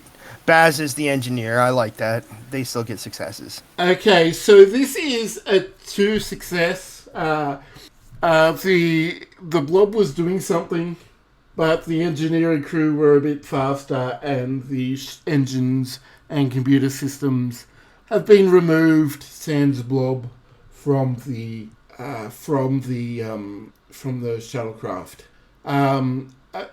Waitley, are you still connected to the blob? Are you still maintaining that link? Yes. Okay, you're able to detect that the food there is very much a spike of annoyed anxiety because the food source has suddenly vanished. Something Whately in does the computer or a engineer. scan. Yeah, Whately does a scan to determine what changed. Power left. So you're able to determine that both the computer system and the engines of the shuttlecraft have been removed by a teleporter, and one of those things must have somehow contained whatever the food was. Cetsa coughs and says, If it was either feeding on the main power or the computer, we could beam over a small data pad, see how it interacts with it. I like this idea. Let's try this. I like that this is all going on via communicator. no, she's actually back in the room with them. Oh, okay. It's just so, Kara, is there anything you want to do as well, since we're... No, not until something goes wrong. I'm just kind of waiting for something to happen. Alright. So, Is it possible there's been any success in the medbay? You do have scans of how this thing, its biology is. Can Eli do anything down there? if Eli wants to examine the scans, he can. Sure. What am I rolling? Give me a reason medicine. What are some of your values? Give me a second. I'm opening up the drive, but my laptop is being slow. It wants to die. I've got it. Okay, can you read out the values and focuses for me there, Duncan? I don't think So values is serving in Starfleet is a family tradition, loyal to the ideals of the Federation, never be cruel, never be cowardly. We endure hardship so others don't have to. Focuses, emergency medicine, cybernetics and prosthetics, xenobiology, trauma surgery, xenoanthropology, and advanced medical research. I'm gonna allow the xenobiology for this. So give me a roll with reason medicine with the focus. This will be a difficulty 2. So target is 14. And what's his crit range? Oh, his science and medicine is 4. So, Okay. woohoo! Oh wait, no, dang it! I was looking at Ryk'Tyr's roll. Huzzah! Okay, 3 successes, so you get to back up to 3 momentum, and you're able to put together that this is a being that seems to most feed off more esoteric energies. So there's you get some chronotons, you get some a few other things, but the thing that stands out to you is that this mainly feeds off baryon radiation. Yes! We know something. There we go. I was muted. I'm going to tap my comm badge, Dr. O'Connor to Captain Graves. Graves here. This thing eats energy. All right, good to know. Whately reported that as this thing grows, it becomes could potentially become sentient. Well, let's see. Did you detect any upper limit in how it could potentially grow? Did I? No, you don't. It's it could grow and split. There doesn't seem to be like it would depend on the wishes of the being at that point in time of how big it could grow, how smart it could get. All right. Well, let's try a little bit of something. Engineering team rig up a baryon emitter, with a small amount of energy, and let's go ahead, beam that over to the shuttle. Take a look and try to detect how its mass changes. That might give us an indication of how the creature is growing, and then Whately can tell us if there's any change in the entity's cognition. So we're able to keep track of the physical dimensions as well as the cognitive development. Is this ethical? It's hungry, wants to feed. Yes, but can we feed something into sentience is my question. It doesn't feel like a simple answer. Well, I mean, if it stops of its own volition, we're not going to force feed it. So, I mean, we can keep an eye on it, see how if it's developing, if it's getting more disturbed or happier if it's as it's being fed, and adjust accordingly. What we know is that it wants to feed, but the doctor's right. We feed it, we're guaranteeing that it probably gains this sentience that it might. Is that our call? Well, it would be able to split if it's a problem, and that would effectively reduce its cognitive abilities by half. We're not asking if it's a problem for it, sir. Is it a problem for us to basically create a sentient life form? It doesn't even feel like creating one. It feels like uplifting. I say if it gets upset, we send it some small amounts of energy, but we're best off just taking this thing to the Daystrom Institute. I agree. Marcus at this point has flashbacks to Lieutenant Tardigrade at Starfleet Academy. And it's like this cute, adorable, series of flashbacks of, John eating ice cream for the first time and playing hide and seek in the dorm room, of him studying his little paws off in the academy. Just real slow, real adorable. John just sort of looks up in the camera, just sweetness radiating from his face, and Marcus is just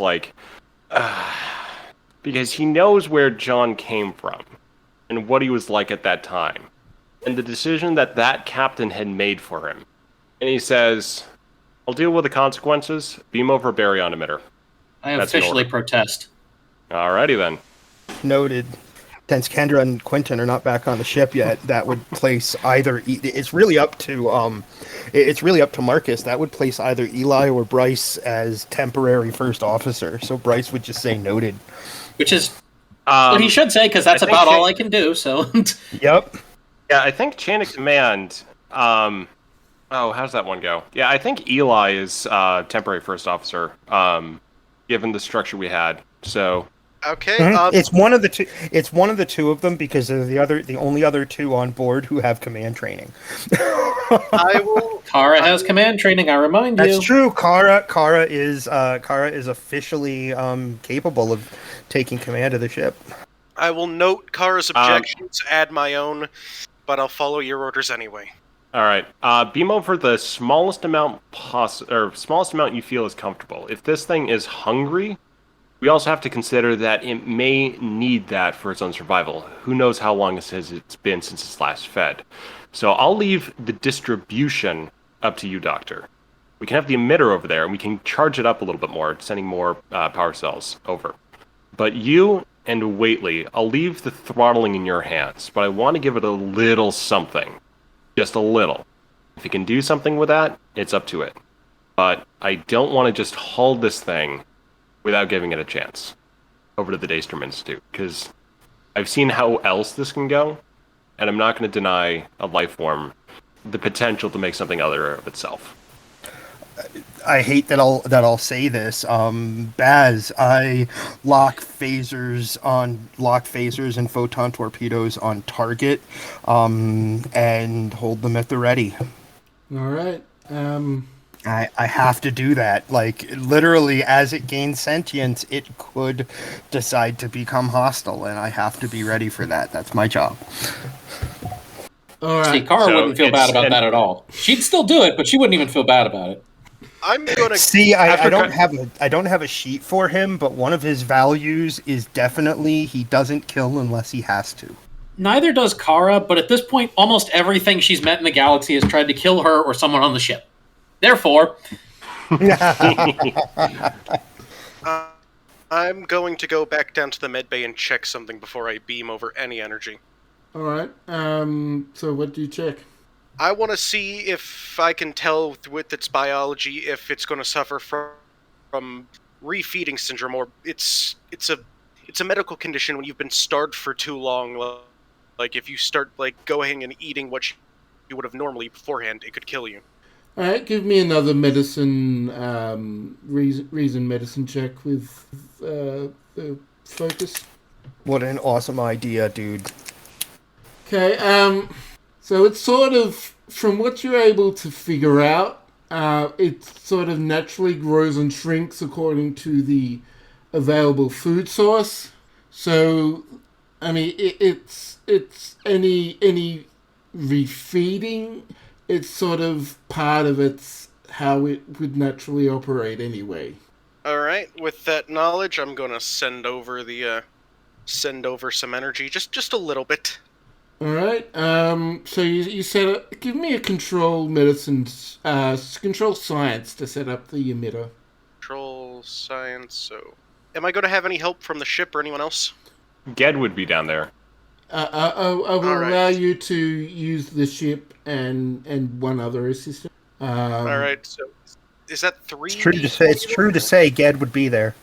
Is it 3d20 then, or I So forget how the ship to well, what would Ged's control science be?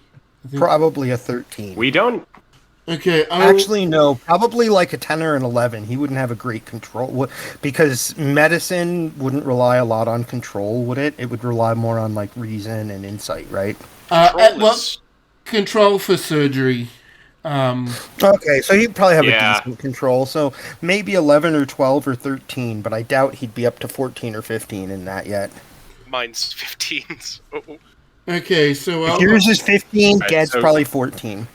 Okay, so I'll roll for Ged 14. There's me. There's Ged.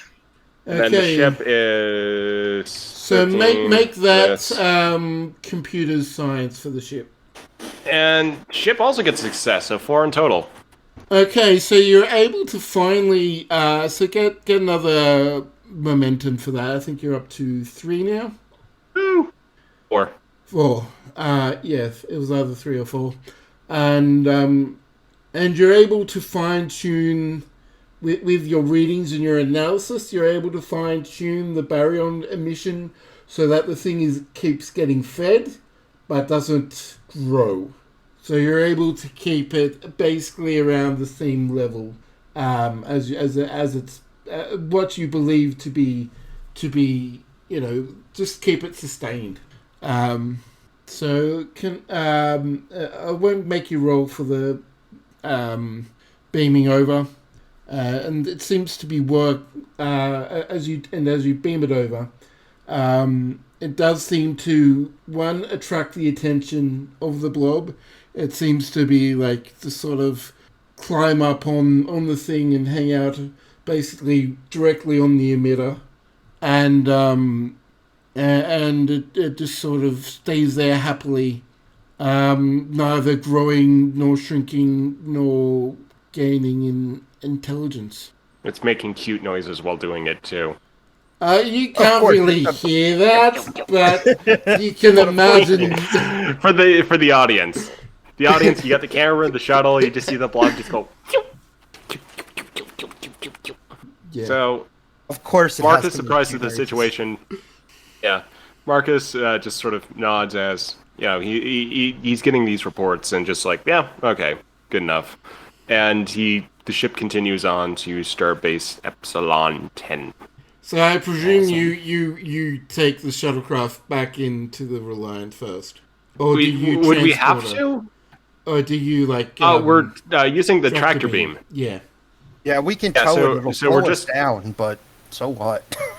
Yeah, the whole point was to keep it remote and separate. I mean, it's happy now, but yeah, it's happy, just but to that's be sure. It's happy, but that's no guarantee. We're more than a little gun shy after so many episodes.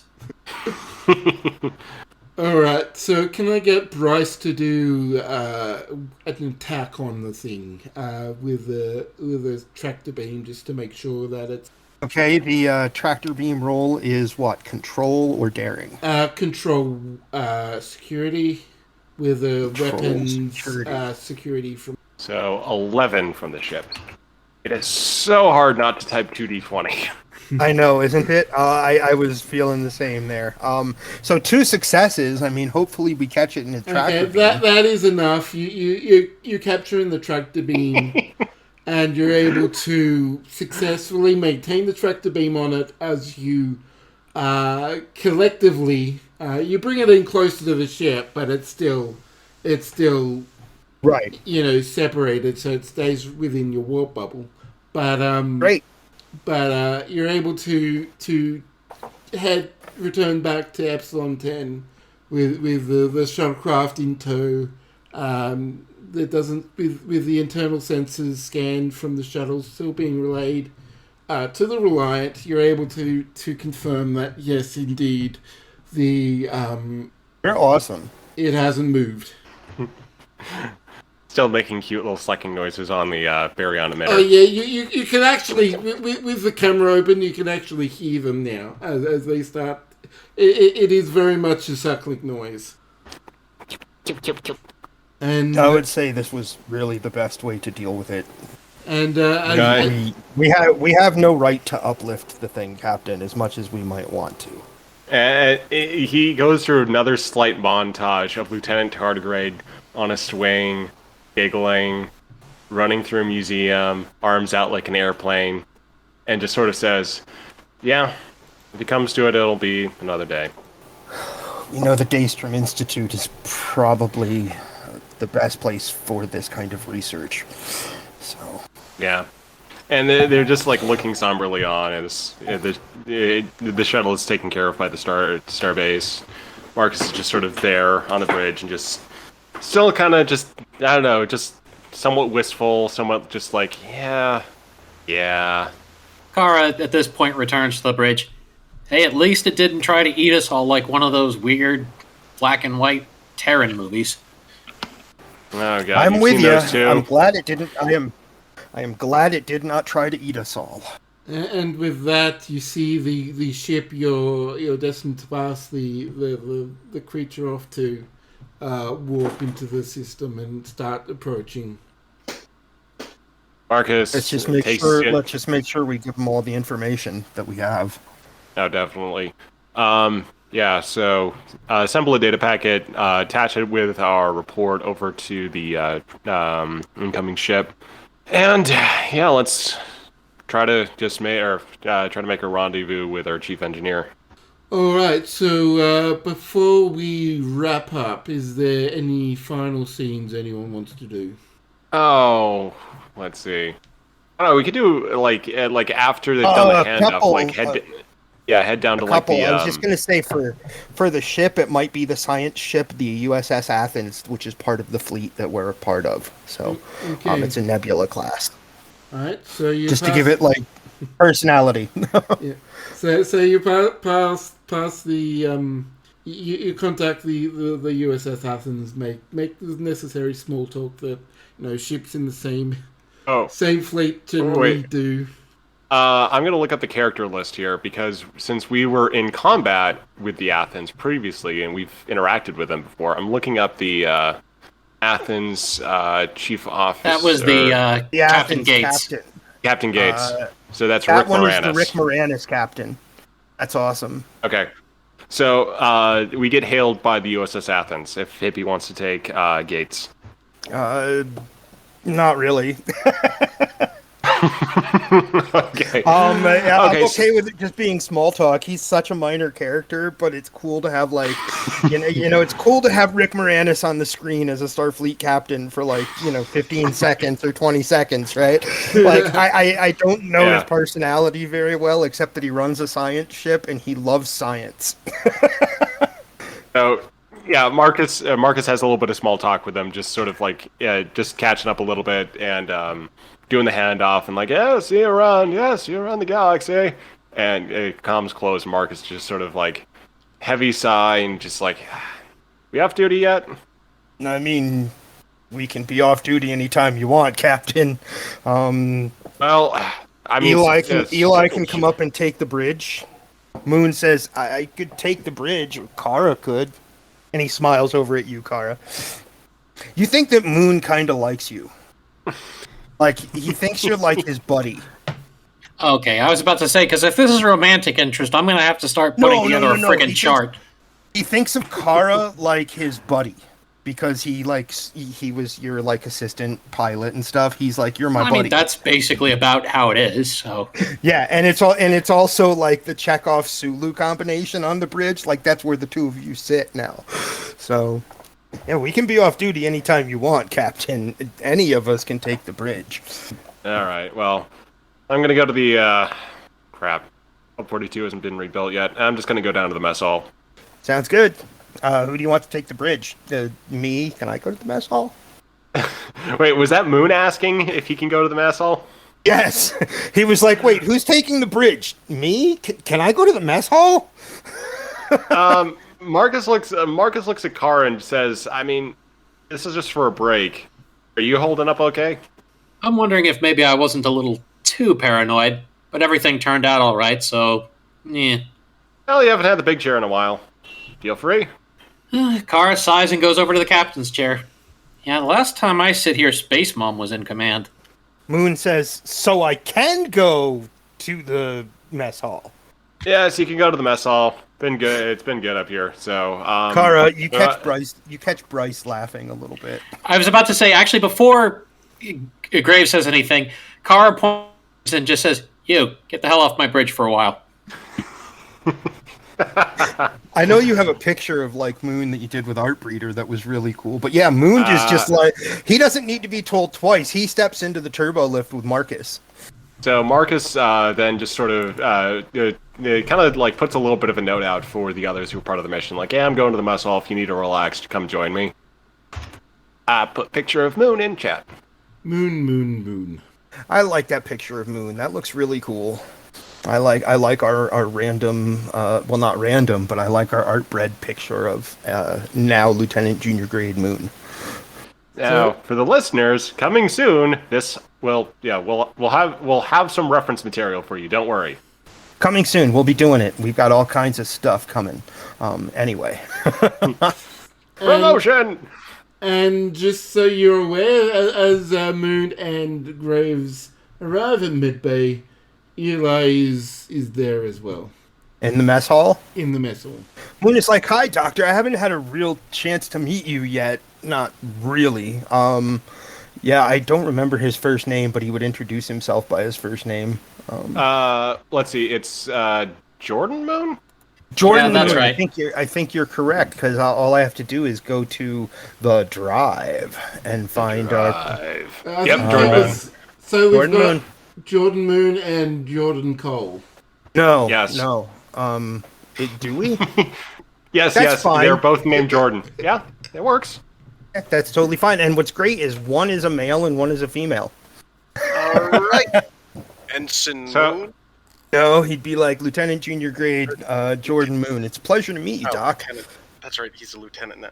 All right, Lieutenant Moon. I guess in that Ged does your checkups. So far, yeah. I haven't had a chance to meet you. One time I had that Borg doctor. That was really weird. Yes. Eli takes a flask from out the inside of his uniform jacket. Is Whately coming to the mess hall? He seems just happy to be among the senior staff right now. I guess Whately will come to the mess hall. I've got an idea. Okay, so when Whately comes to the mess hall, he's got Cetsa Jigoro kind of like he's escorting Cetsa Jigoro, who is dressed up in a resplendent green gown, hair done up, makeup, radiant as possible. And they walk in together. Well. Well. And Marcus just turns at this and just kind of has like a little bit of a kind of a stunned moment. Cetsa lets go and just sort of giggles a little bit and just comes up to him and just says, Hey you. and they get to small talking. I can't do the back and forth right now, but I totally understand. Can't do the back and forth, but would it be fair to say that the captain moves aside with Cetsa, leaving Whately and Eli and? Oh, he doesn't have that presence of mind. They're just still in the same group. It's not like private. Oh, that's they're just awesome. Yeah. So they're still like in with everyone, but yeah. Moon would probably be like, Counselor, I haven't seen you since the mission started. And in fact, Whately, Moon had one checkup. He is incredibly stable and he deals with stress through humor. That's what you know about Moon from his initial counseling checkup ages ago when you first stepped on board. You know, during the first counseling sessions. Okay. Whately nods and says it's good to see you. You too. So yeah, I think that's we should introduce our next episode at some point. Now, Nord, do you know how to get in touch with JB? I do not. I don't know what his like online handle is, but we got an upcoming pirate episode. Yep. Yeah, I saw your tweet. Augie retweeted it, so I'll tag him in the the thing. Yeah, tag JB. I didn't. That literally took all of the characters that my tweet could contain, so I couldn't put NJB. You know what I mean? That's so. But yeah, absolutely. That's in 2 weeks, so it's gonna be a fun game. Yeah, and just to wrap up this episode, it takes about on your return trip back to the al-Khwarizmi. Al-Khwarizmi, yeah, that's right. Nothing particular of interest does happen, but you meet up with the Aventine-class vessel and do engage that rest of the tour and get back to the chief engineer. And we're gonna end this episode as we see the Reliant warp off into the distance away from the al-Khwarizmi. So, Baz, I'm going to give you a piece of information as Ryk'Tyr, and I'm sure you'll share it with the rest of your crew at some point. You, by studying the mechanics of time travel and the machines that are used to do it and how the calculations work and all that, you know that it is, most people say don't activate your time drive without making all of the careful calculations. But you know that it can be done, it has been done, and oftentimes criminals do that, time criminals do that anyway. So you know that it's not recommended, but it can be done. So there you go. There's a piece of information. That's not foreshadowing at all, I promise. Thank you for joining us, and that's where we'll end the episode for tonight. Crew of the USS Reliant out.